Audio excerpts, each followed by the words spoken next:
Their Fated Travels. Chapter 20.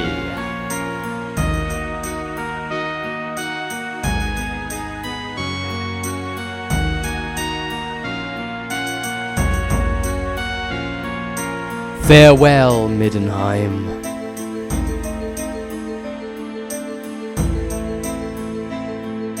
Extract from the Diary of Maestro, Day 49. We've been up all night and I've not had a chance to rest. Worse still, Rysandria insists that we inform the Varenian Temple of Tristran's fate. As far as I'm concerned, I'm done with this whole religious malarkey. I told her she's free to go do what she pleases, but to leave me out of it this time. I've seen the inside of too many temples in this city, and I want nothing more to do with any of them. Bunch of utter poo-poo heads. Extract from the Diary of Dita. Rysandria wants to make sure that Tristran receives a proper burial. Well, that's fair enough. But I would like to at least get some sleep while Moore's eye is not watching me. At least I was able to acquire this nice piece of obsidian, albeit having had to remove it from that petrified chaos sorcerer. And as such, he is missing an arm.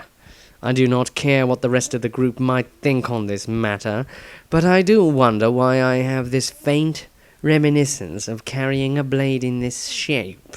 I wish to have obsidian shaped into what I just know is the correct form.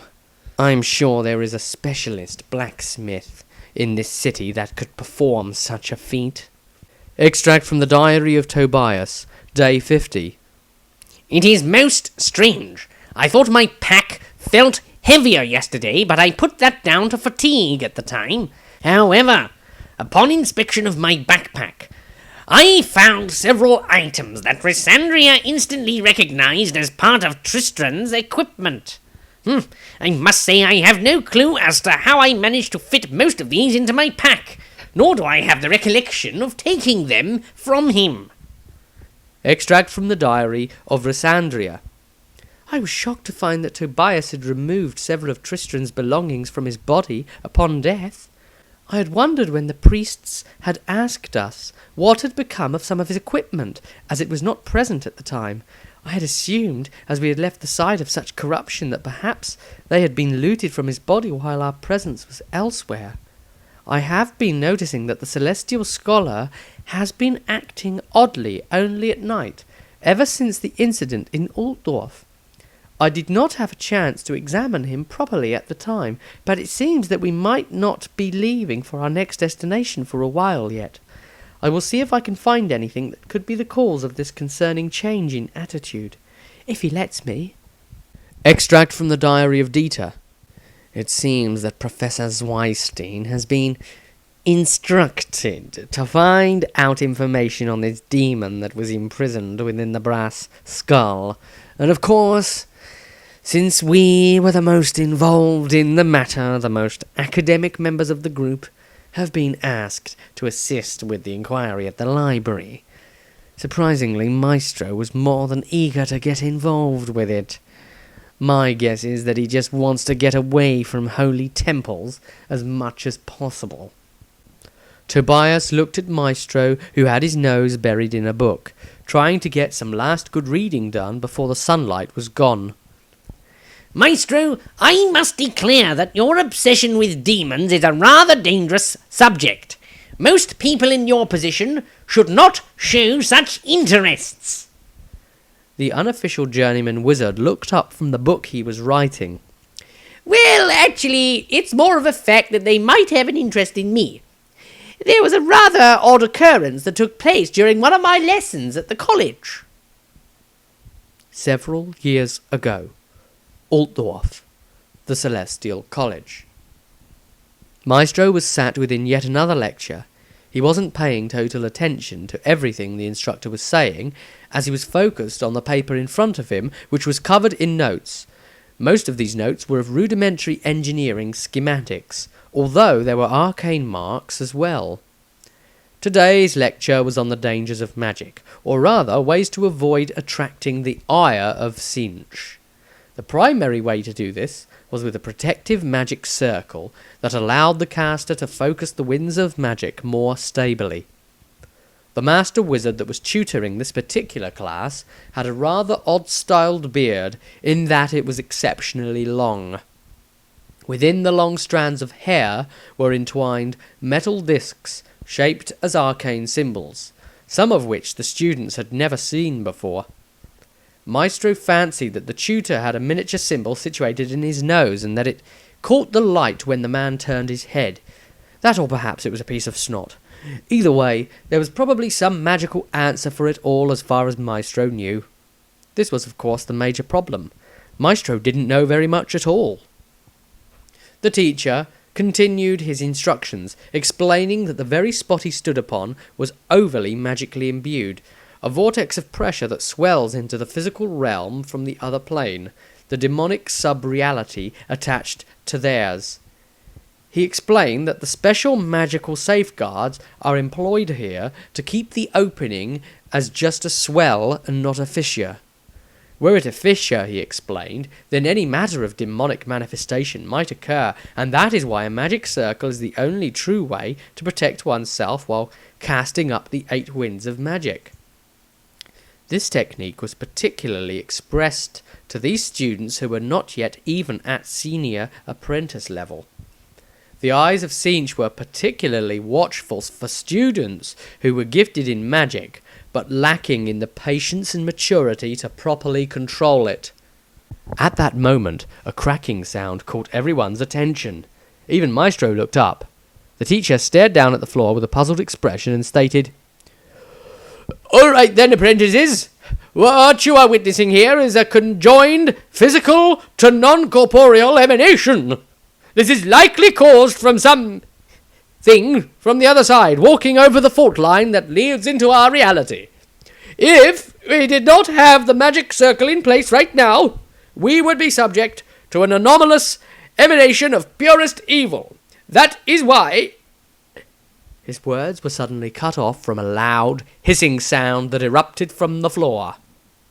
The teacher looked down at his feet and saw pink smoke billowing up from the centre of the circle.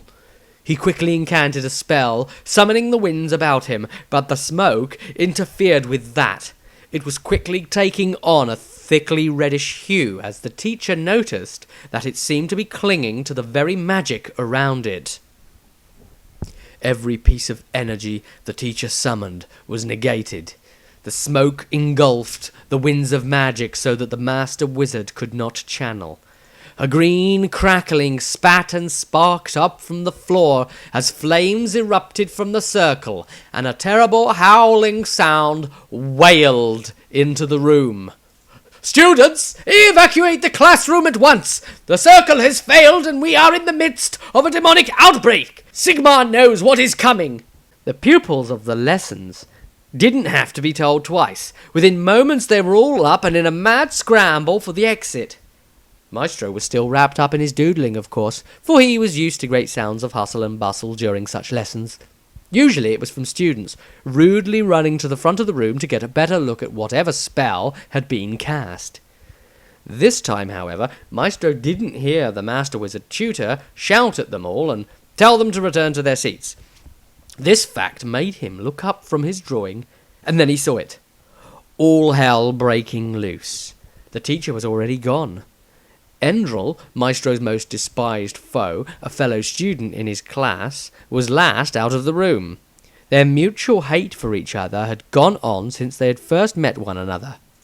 Endrel was nice enough to inform the teacher that he was the last student in there, and helpfully closed the door, which was then magically locked from the outside. This left poor Maestro stranded inside the room. Maestro was up on his feet, running towards the door, stepping carefully around the magic circle in sight of the emanation as he screamed, "I'm still in here! Let me out! I say, let me out, won't you?" Some of the other students outside looked at the master wizard in alarm, but he smiled casually. "Ah, yes, a demon will do anything. Try any trick to be let free, but do not worry, apprentices. The walls and door themselves are tightly protected with sealing spells. It will go no further than the classroom, I assure you." All of this was no good for Maestro, however, who thumped and slammed on the door. He did a quick run up and kicked it with one foot, his pathetic skinny leg showing momentarily under his robes, indicating that he lacked the strength for any such brash action of physicality. "Damn that Endrel," thought Maestro, as he looked back at the circle, trying to determine how it even went wrong. He knew he should have paid more attention in lessons. Just then he spotted something that seemed to be out of place within the circle. Somewhere within one of the many arcane symbols, near the edge of a triplet of triangle-like shapes that led to a scuff. This had damaged the drawing's integrity. As terrible realization dawned on Maestro, he looked down at his own feet. There at the front and soles of his shoe he saw chalk. "Oh dear," he said aloud. "It must have been when I left the classroom earlier. I didn't realize they had a silly circle down. While the tutor explained, I was probably relieving myself in the urinal. Well, I'm not very relieved now." At that moment, an eruption of floor tiles and magical heat made Maestro jump into the air, a look of fear in his eyes like a deer in the headlights of a truck. He very almost relieved himself again in his robes, as he scattered back the other way across the room, fearing to look upon the monstrous abomination present. He could now sense its evil intentions, its malign spirit and will to destroy, making his skin cringe at just the notion. Maestro ran to the other end of the classroom and grabbed from the windowsill a long stick with a hook at the end of it, which was normally used to open and close the high classroom windows. Not here, though. Maestro looped the hook into the metal loop attached to the window and yanked it to make sure it was locked. He then left it dangling inside the window loop and began climbing up the pole. The angle of the hook thrust into it, funnily enough, keeping it steady, at least for now, as Maestro was able to maneuver his way to the top of the pole.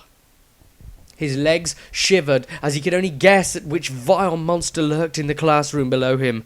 He heard it snorting and felt the imminence of its evil. This was indeed a demon.